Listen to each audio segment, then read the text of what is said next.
and the other one is 2.5, almost 3 years old. She's gonna be 3 years old and coming here in March. And so we're busy. We're extremely busy. And, it's one of the reasons why we worked so hard when we first joined this business. We were just really driven. Initially, I think we were driven by the lifestyle that this could provide for Sarah and I, the ability to travel and the freedom. And we had a lot of fun. Somewhere along the way, as our goals started to shift and we started thinking about having a family. And, once we decided that we're going to be together, we're going to get married, we're going to have a family, our goals shifted to it was really important for me to be a stay-at-home dad, a work-from-home dad, because, I take parenthood very, very seriously. Those of you, I don't know who, I saw Mark, but I don't know who else is on, but those of you who know me know that, my number one priority right now is in life is being a dad, and being a good present dad, and being there for all the moments, and really building that strong relationship with my daughters and empowering them and making them feel good about themselves. That way they can go out to the world and conquer the world. Those things are really important to me. And unfortunately, I think in today's society, we put so much emphasis on work and making money that sometimes the trade-off is the things that we don't see until later on down the road. We don't really realize what we traded to go out there and chase the dollar. And there's a lot of regret. I have a friend whose dad was really, really successful, multi-millionaire in the oil and gas industry. And on his deathbed, he looked at her and he said, having you was my greatest moment, but also my biggest regret. And he was dying of cancer. And he told her this, and she looked at him kind of confused. He said, it's my proudest moment because I had you, and I'm so proud to have kids. He says, my biggest regret because I spent my entire youth, when they were young, spent their entire youth trying to create a better life, trying to make money, and I completely missed them growing up. He said, I completely missed you growing up. And so when she told me that probably about 6 months ago, it really put in perspective for me that I am on the right path and I am putting things in the right priority. And you might hear my kids crying in the background. This is the witching hour, as they call it. But yeah, it really put in perspective of, I got to see somebody who, hear about somebody at the end of their life had all this regret. And now I can take that I hear and apply it differently in my life, and do the right things for my kids as much as possible. And so we're really enjoying, but I kind of backed my way into LifeVantage. I was not a guy that was out chasing different opportunities. This is my first and only company. In April, it'll be 8 years that I've been involved with this company. Sarah joined 11 months. We actually met through this business, but I grew up in a family of entrepreneurs, small business owners, just always believed in creating something and having something of our own. Never really liked being employed by somebody else. I guess it's in the DNA. None of us ever got rich from being small business owners, but we love the freedom aspect of being able to make choices. But I soon found out in the construction industry, you don't have as much control as you think you do. And your business ends up owning you. And it's sometimes completely tied to the economy. And for me, it was the local economy. It was the BP oil spill that completely changed the landscape of the industry in my city for an entire year. And companies around me were folding and shutting their doors. And I was downsizing, trying to stay afloat. And the first time I was shown LifeVantage in 2010 by Tim and Tori Hill, I wanted nothing to do with it. At that time, my business was going fairly decently well in the construction industry. So I was like, okay, I have my business. You go do your little thing. I've been knowing Tim and Tori Hill for now 2 decades. And so the BP oil spill happens. Long story short, within 8 months, I just said, you know what, I just have to close my doors and close my business, move back to my hometown. And my sister approached me in March of 2012. And I was like, I've heard about this already. I've been approached already. She said, well, have you gotten an update from Tim and Tori Hill? I was like, no, what are they doing? She said, well, they're about to hit the 7th rank of the company and they're no income claims. But at the time they were making almost $8,000 a month. And at that moment, I had realized that somebody had thrown me a life raft that I needed at the moment when my business was failing. And I just pushed it away because I was too ignorant to sit down. I was too ignorant to watch a video. I didn't want anything to do with network marketing because my family had done several companies before and didn't have the success that they thought they would have. And so I really took a look at it because Tim and Tori, the familiarity, and plus my sister was the one that approached me the second time around. And I just had a whole different perspective at that time. And I really sat down and I said, what to me is most important in my life, and obviously money, it was important, check that box. I was like, money's important. If anybody's figured out how to live without money, please show me how to do it. we all know that it's important. So that was very high on my list. But there were some other things on my life that were really important to me, like family, being able to travel, being able to make choices, with my time and freedom, and physical health and mental health. And when I really looked at the construction industry and the path that I was in, I said, it checks the money box, but it doesn't check any of the other boxes that are important to me. It doesn't check the health box. My health was failing. I was 31, 32 years old. I had aches and pains that I didn't feel like I should have at 31, 32. I was stressed out all the time. And so the money box was the only thing that was checking for me in the construction industry. And then I was shown LifeVantage, and I said, well, this is an opportunity for me to not only check the money box, but check off some of these other boxes in my life. I can improve my health. I can be less stressed. I can have the ability to travel. And, all of these things, and the leveraged income made me jump on board in 2012. And it's been awesome. It's been 8 years of, obviously some challenges. We all have challenges in growing a business. Anything that's worth it is not going to be easy. But we've had some of the best times we've ever experienced building this business, traveling around, and now getting to take our kids and to do really cool things that we just honestly would not have been able to do if we were doing anything else. And so I'm excited. I'm excited to be on the line with you today. And I want to share a little bit about goals. And, goals it's a big deal. I'm not a New Year's resolution type of guy anymore. To me, it starts to be this just big form of procrastination, right? I'm gonna wait till Monday. I'm gonna wait till the first of the year. Everybody waits for the big push in the first of the year, but it is a good time to reassess your goals from last year and sort of start fresh. And as network marketers, capitalize on everybody else that has that first of the year New Year's resolution. They want to get healthy, they want to make more money, they want to make changes, and we as network marketers can help to capitalize on that. But I think your goals need to be divided up into big picture goals. Where do you want to be this year? Where do you want to be 5 years down the road? But that's the macro level. But then you have to have the micro goals. You have to have the little things that you do in between that are going to get you there. And it goes all the way down to having daily goals. I like to, the night before I wake up, I like to open up my calendar. I like to put things in my calendar that I want to accomplish tomorrow. And I do that every night and use that calendar as a way to calibrate me. And, it's all about goal setting is important, right? Goal setting is a first step. It's the direction that you want to go in. But more important than that is the processes and the systems that you have in place to accomplish those goals. And I think that's the biggest thing that a lot of people miss out on is they have these big grandiose ideas about what they want to accomplish and where they want to go. But when it comes to the application of actually getting there, that's the missing piece. Because if you say you want to go in a certain direction, but you never formulate a plan and you never put a system in place to make that happen, then it's never going to happen. And you're going to be on this constant roller coaster of setting these goals, failing, not accomplishing those goals, resetting those goals every year. It's the first of the year. I'm going to do it differently this year. And then you become in this constant cycle of letting yourself down. And when you start to let yourself down, you basically are tarnishing the integrity that you have with yourself. We get so upset when people let us down, yet every single day we let ourselves down. We make these promises to ourselves about the things that we're going to do and the things that we're going to accomplish, and we don't do it. And it's very easy to fall into a comfort zone of letting yourself down and being completely okay with letting yourself down. And so at the end of the day, when it comes down to setting these goals, when it comes to your business, it's all about having process driven goals as opposed to having results driven goals. I'm a big sports junkie. If my team, the Saints, yesterday hadn't lost, I'd have my Saints hat on today, but I've sort of moved on for the season. But when I played sports back many, many years ago, there's a thing called a process mindset when you're playing sports, right? And when we would be playing an opponent, we knew we had them back on their heels whenever they started looking up at the scoreboard, because they stopped focusing on the process and they started focusing on the results. They started looking at the score and they started looking at the clock, figuring out how much time do I have left? How far are we down? And the best players and the best coaches in football, basketball, whatever sport, they know that it's not about focusing on the results. It's about focusing on the process. What can I do next? Finishing that next play, finishing that next tackle, making that next shot. And if you have a collection of people that are each individually focusing, they say no I in team, but there really is. Everybody's focusing on their individual goals, right? That's the individual process.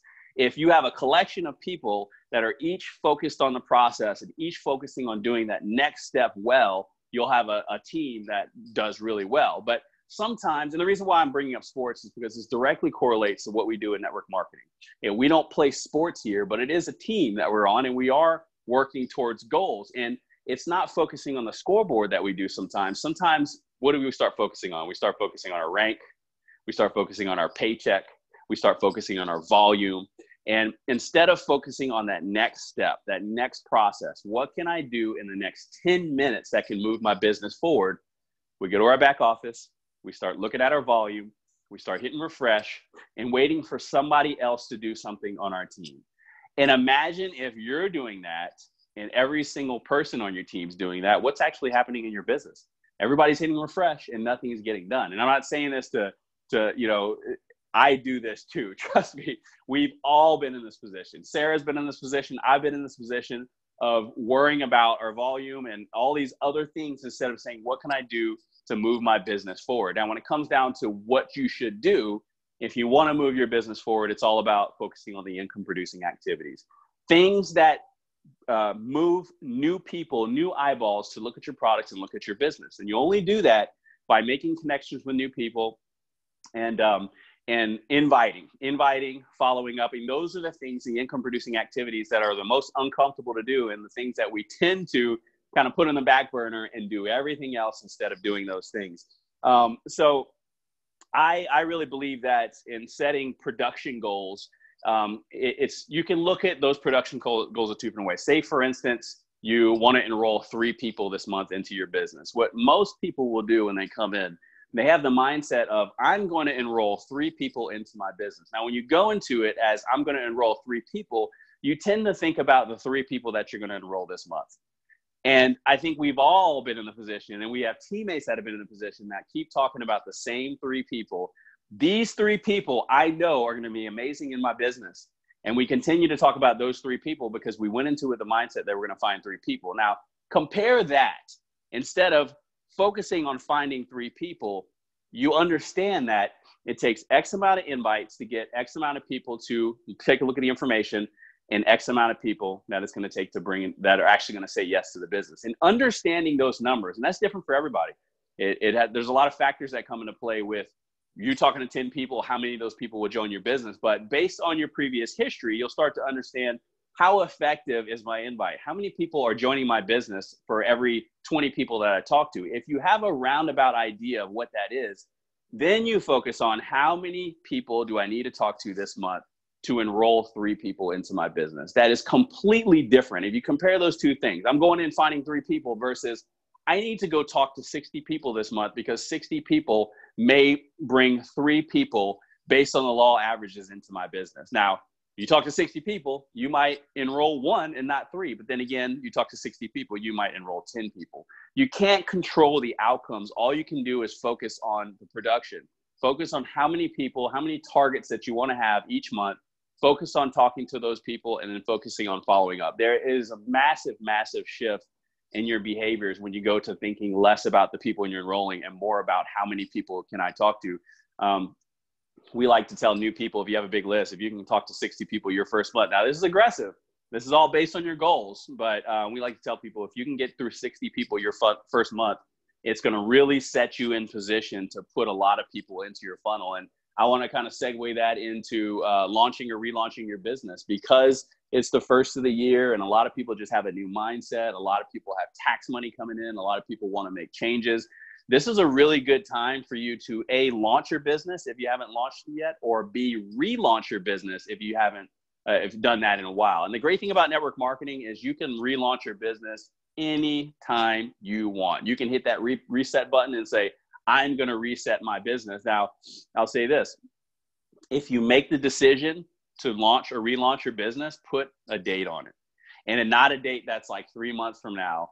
Say, if I'm going to relaunch my business, I'm going to launch it in 48 hours. I'm going to launch it in 3 days. You know, however long it takes you to get in position to do that launch. And the reason why you put a time limit is because if you put it too far out, you're not going to do it. And the reason why you set it relatively short is because it puts that sense of urgency in you to get this done. And what you're doing over that next few days is really putting the pieces in place to relaunch your business. You're letting your support system know you're going to relaunch your business. You're letting your family know you're going to relaunch your business, and what that's going to look like and what that could potentially mean for your family. Basically getting your ducks in a row, getting your list ready to go. That way on the launch date, whether you do it on a Zoom, whether you do it at a home meeting, or whether you do it through a conference call, you're ready to go and you have all the pieces in place. It's very easy to say, I'm going to relaunch my business. It's much more challenging to actually put it in place to launch and follow through with your launch. And so if you feel like you want to do a 30-day sprint, then do a 30-day. If you feel like you can stretch it out to 90 days, then stretch it out to 90 days. Only you know what you want out of the business and how much time and energy you can put into this launch. But the reason why launches are so effective in your business is because you compress time. It's because you're doing a ton of exposures up front and putting more people into that funnel. So the amount of success that you may have over a year's time, over 2 years' time, you can now compress that into several months. Because if you were going to talk to 60 people over your first year, and instead you do that in your first 30 to 60 days, that just moves everything up. And at the end of the day, what this business is all about is putting people into your funnel. We all know that the first exposure that you do to people, is more than likely people aren't going to join you on the first exposure. So it's all about the follow-up.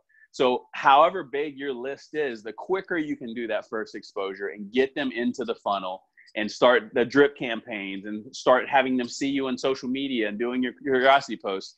Once you've done that first exposure, it takes them further into the process. If you're just inviting one person every week, I mean, it's going to take you a while to get through your list. And the reality about network marketing is your rock star could be number 136 on your list. Your next rock star could be number 175 on your list. That may seem like a lot of people you have to get through, but if you knew that getting to that person could set you up for years of income to come, and we all have legs that we like, okay, that one invite I did led to all of these people, right? If you knew that you just had to get through that many people to start a leg that could take off and produce leaders and produce income, and in the end provide a level of freedom and income for your family that you wouldn't be able to get anywhere else, you'd be going through those numbers like crazy. And the truth is, it can happen. It will happen, and it can happen. You just have to be willing to go through those numbers. So stop thinking about the number of people that you're going to enroll, and just think about the lives that you can change. When you think about people right now are on their hands and their knees, maybe not physically, but mentally, they're on their hands and their knees, hoping for a change in their life. Whatever that change may be, they could be looking for more health. They could be looking for better finances. They could be looking for a bigger social circle. They could be looking for the ability to travel. These are all things that we have to offer with our opportunity. And the people on your list are all wishing for something, something else. And we have something really good to offer. So having that in our hands, it's powerful. It's powerful, but it's only powerful if we're willing to open our mouths and share it with other people, right? Because having the opportunity is easy. You can have, there are people that have, it was the guy from Facebook that turned down the first meeting. He had the opportunity in his hands, but he didn't act on it. And so for us as network marketers, we all have this opportunity right now. We have the secret sauce. We have one of the most incredible opportunities in this amazing industry. But if we don't share it and give other people the opportunity to say yes, like we had the opportunity to say yes, then really shame on us. And I say that to me as well. Me knowing what I know and knowing that there are still people that I need to share this with, shame on me. So I'm really excited for everybody on this call. I know that there are people all different stages. There are elite distributors, but also people that are just starting brand new. And I just want to say congratulations to you for saying yes. And I'm really excited for you, whatever that is. If it's making an extra $50 a month, awesome. If it's getting to an elite distributor, awesome. But this company has provided for us in a way that I couldn't even imagine. And I'm really looking forward to what's in store. You just don't luck your way to where LifeVantage is right now. You have to go through a lot of speed bumps, a lot of setbacks, and corporate has done that. The field has done that. And for us to be in the position right now, going to NASDAQ to ring the bell and having the best quarters we've ever had in year 10, that just doesn't happen that often in this industry. So don't take it for granted. There are a lot of shiny objects out there. There are a lot of people that will tell you lies and make you feel like you need to jump ship. And people do it because they feel like they need new products. They feel like they need a new business opportunity. They feel like they need a new comp plan. but most people don't need to change that side. What we need to change is in here and in here. We make those changes. We have everything we need at this company to take it and run with it. And I hope you do. I know I am. Sarah and I are. And I look forward to seeing you all in the future and working with you guys. And thank you for having me on. Wow, Tim, that was awesome. I got so many notes, and I'm very inspired by the things that you shared. Do you have a couple of minutes for questions, or do you need to run? Sure. I got a couple. My kids are being quiet right now. I got a chance for. Okay, great. Well, if someone has a question, please feel free to type it in the chat. And I just, you said so many things that just hit home with me. I mean, I love that, just thinking about the life we can change, focusing on the process and, just keeping people in the funnel. And it just reminded me again of how many people we really need to be contacting. I know, we learned that we're to do 15 presentations a month, but, the more people we can reach, the quicker, like you said, the sooner we're going to find those people that are going to do it with or without us. So yeah. And for everybody, it's that number that you can do a month it's different for everyone. Some people are really comfortable doing 15, and some people don't feel like 15 is enough. And then some people just, they physically cannot do 15 and they can only do 5 a month. And I would say that, hey, if you're moving slower, it's better than not moving at all, right? Run with the runners, walk with the walkers, just don't sit with the sitters. That's very cool. Okay. Mark Harris, our Pro 8 leader, I'm just wondering if you have a comment that you want to make while people... I always have comments. I just want to point out, those are there's some folks like Tim that don't know you and Sarah probably nearly as well as Kristen and I do. I just want to affirm and recognize the incredible character that you guys bring to the table and the leadership that you've demonstrated over time faithfully. But there was a moment a couple of years ago that I want to focus on, especially dealing with this subject. Tim and Sarah have become really masterful at sharing content on social media. And there was one particular post one day that Tim, real short post, he said, I did something I haven't done in a long time. I joined a gym today. And how long ago was that? 24 months, bro? Or? I just had it in my memories. I think it was I think I did it in a way that I was like getting back together with an ex or something. Yeah. It was 2 years ago. I think it was right before New Year's Day in 2007, I guess it's 2017. Yeah. I remember it so clearly because I was sort of on the same sort of trajectory to mixed results. But that's kind of my point. And I watched the same deliberate consistency that Tim has. He made a decision and he committed to it. And it wasn't just sort of this New Year's resolution thing. This was something that he just rolled into his life, right? He prioritized it. And I watched, bro, from a distance, how that decision has influenced so many other things in your life. Maybe I'm putting words in your mouth, but can you just talk about that a little bit? What was the catalyst? And then how to maintain that level of we hate that word. I mean, North America is not a place that a lot of people talk about discipline anymore. Yeah. With happy thoughts. But can you comment on that? Because this has become like a marathon for us. We've been talking about momentum for 8-10 years. And the people that have risen to the top have demonstrated that consistency over time. Just real briefly comment on that process for you and Sarah. Well, it comes down to what we always talk about, and it's the why. And it's now become so cliche in network marketing to talk about the why, but that example that you talked about is 100% what the difference was. I used to work out a lot, and I think it was more of a superficial reason. I just wanted to look good for summer, right? I just wanted to look good for a vacation that I was going on, and that type of thing can only motivate you for so long. And when that season ends and that the winter comes, or when you go on your vacation, it's over. What's going to motivate you then? And so I had to really shift my my why on fitness, and it really came down to being a dad. When I looked at me being, you know, when I first had my first daughter, I was 37. So I'm 40 now. And I was like, it's a relatively late age to start having kids. And I started doing the math. I'm like, you know, when my daughter's 20, I'm going to be, you know, 57. And, you know, just started to feel like, well, maybe a little bit younger than that. But I was like, I want to be there for my grandkids and possibly great grandkids. And I will only get there if I really start making changes in my life. And obviously, we have amazing products, right? We have the best anti-aging, slower down aging, reducing oxidative stress products.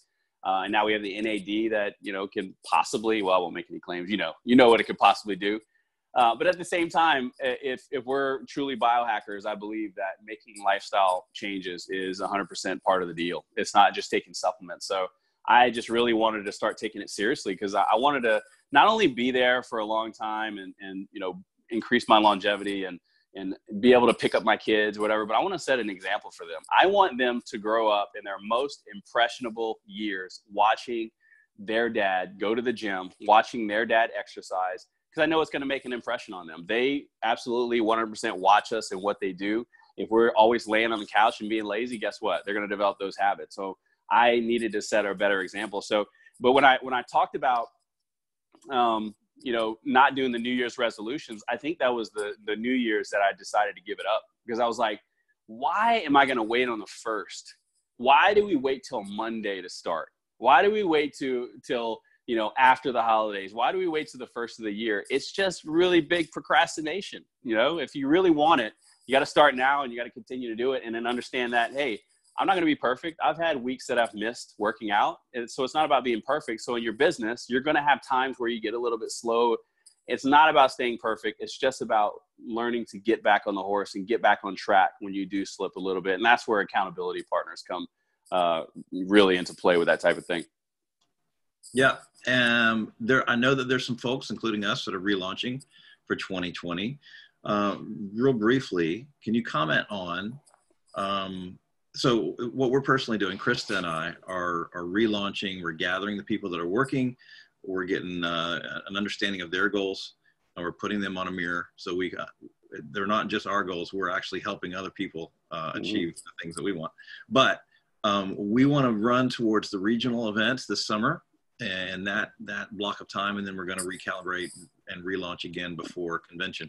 But from your perspective, what are the things that you guys do to relaunch? And let's say you've got a stagnant distributor that wants to re-engage, or somebody who's brand new. What do you guys, how do you go through that process? Yeah, the most important thing for us, especially in the season we're at right now with the kids, is learning how to block out the time to do it. And, you know, making sure that we save some time to work our business when we are relatively high energy, right? We have I feel like throughout your day, you only have so much mental energy for certain things. And sometimes we put our life managed business so far on the back burner. By then we're so tired and it's very easy to say no. So we try to set like our scheduling now. We're really getting deliberate with the time that we spend and really getting together and talking about our days the next day and what our weeks are going to look like. That way we can coordinate with the kids and be able to do it. I say that's the most important thing, is planning. I mean, that's why I said you have to give yourself a few days to put your ducks in a row, because launching your business is not just, I'm just going to say it. It's actually, you know, paving the way for the massive action that you're about to take. And if you have a family that is not, if your spouse is not working the business with you, they need to know why you're going to be different over the next 60 to 90 days. But they also need to know the benefits of what that's going to look like if you make it happen. You know, show them the income claim statement. Show them, hey, if I get to the next 2 ranks, this is what my monthly income could look like. You know, so really motivating them to be a part of the process. And you know, I think, you know, if you have somebody in your team that wants to relaunch, just help them go through that same process that you're going through of planning it out, and just offer them as much support as possible. You know, help guide them through that process, because it's going to be scary for them, because taking massive action is scary. You know, it's hard enough to make 1 phone call a week. It's even that much harder to make 5 phone calls in a day. You know, the amount of effort that some people put into these launches. And so that for me is 100%. Like it's all about planning. It's just like whenever, you know, I'm eating and meal prepping or whatever. Like if I don't plan, guess what? It's gonna all fall apart. If I don't have my meals picked out, what are we gonna eat this week? I'm gonna be on the road. I'm gonna end up eating fast food. You know, it's all about planning. I would say that 100%, that's what it's all about. Yeah, and I know you guys and Team True Blue have a great system in place as well to onboard people and to keep them plugged in. I want to use that as a segue as well. For those that are brand new or those that may be out of the loop a little bit, we have a huge company event coming up. Is it Friday? Friday. Prime time, 8 Central, 9 Eastern, 7 Mountain, 6 Pacific. It's our cyber launch. So if you guys have folks that want this, that want, you know, to take advantage of where we are. Tim mentioned the fact that LifeVantage rings the bell on the New York, on NASDAQ Stock Exchange on Thursday. That doesn't normally happen, friends. Right. That's signifying something really momentous happening. So to take advantage of where we are, I want to piggyback off Tim's comments and just say, listen, you haven't missed anything. I mean, yeah, we've been grinding for 10 years, but you can compress time right now in the next 12 to 24 months. You can absolutely carve out for yourself and your family and your children's children a piece of this thing. Just because of the fortuitous situation in which we find ourselves in 2020. So this Friday, I would take advantage of that. Make sure you get a living room full of people and attend the cyber launch. If you don't know anything about it, get with your plugged in upline, your sponsor. And if you don't have anybody, let us know and we'll get you plugged in. Of course, we have the Facebook groups, and you should have emails coming out from corporate as well. But that's sort of step one, right? Get plugged in. And I see that we've got 24 folks on the call tonight. Thank you for jumping on. It's always so encouraging to have folks here, but we know that there are hundreds of people that want something out of LifeVantage that aren't on these kind of calls anywhere. So invite them. If you've got folks that are brand new, make sure they know about the resources. And I would just say relaunching or planning your launch involves identifying those resources that are intended to help just that process. So if you're using tear-off sheets, awesome. If you're using a proven plan audio series, awesome. If you're using Pro Audio or you are plugged into some training system, plug in, make a decision, because those tools are all available to you. So that's all the comments I've got. Brother, I love you, man. Give my love to your lovely wife. Love you guys too. You guys are amazing. I mean, just class act always. Always a big smile on your face at events, which is always welcome. And I do want to piggyback off something you said. You talked about, we've been plugging away for 10 years, whatever. And I know that sometimes when you're relaunching your business, you feel like you've invited all of your people to take a look already. And I just want to remind you guys that the company we are in year 10 is not even close to the company that I joined back in 2012. Not even close. And more than likely, most of the people that you've talked to have no idea the transformation our company has made. They don't know who's running the company now. They don't know that we're about to ring the bell on NASDAQ. They have no idea the product that we've added. I mean, we're signing customers all the time that were once enrolled and like, I had no idea you have a hair care system, whatever. So our company is consistently evolving. And so it's always good to be able to remind people what our company is about and refresh them on what our company is about and give them another opportunity to say yes, because I believe a lot of people never quit. They just didn't think they could do it and they kind of faded away. And sometimes we think those people made like a decision. I'm quitting. I'm never doing this again. And that's usually not the case. They usually get distracted. They usually just kind of do other things and they never officially quit. So it's good to just keep in contact with your people. I know we just had some that got booted out of the system, but I think they extended it for some to April or something. So it's still time to reach out to some of those people and see if they want to take another look at LifeVantage. Definitely if you're relaunching your business, don't leave off people that you've invited before. Yeah, those are the same people that just bought memberships to the gym. Same people. Same people, right? Yeah. Thank you, brother. Thanks for taking the time to jump on, bro. Julia, thanks for having me on. Yeah, you bet. Yes, thanks, Tim. That was awesome. Just so appreciate all the inspiration and motivation that you provided us with tonight. I'm going to listen to this one again. I thought it was incredible. So I just want to thank everyone for being on here tonight, and just super excited about what 2020 holds. So thank you, everyone, for being on here tonight. And with that, we're going to say good night. All right. Bye, guys. Bye-bye. See you, bro.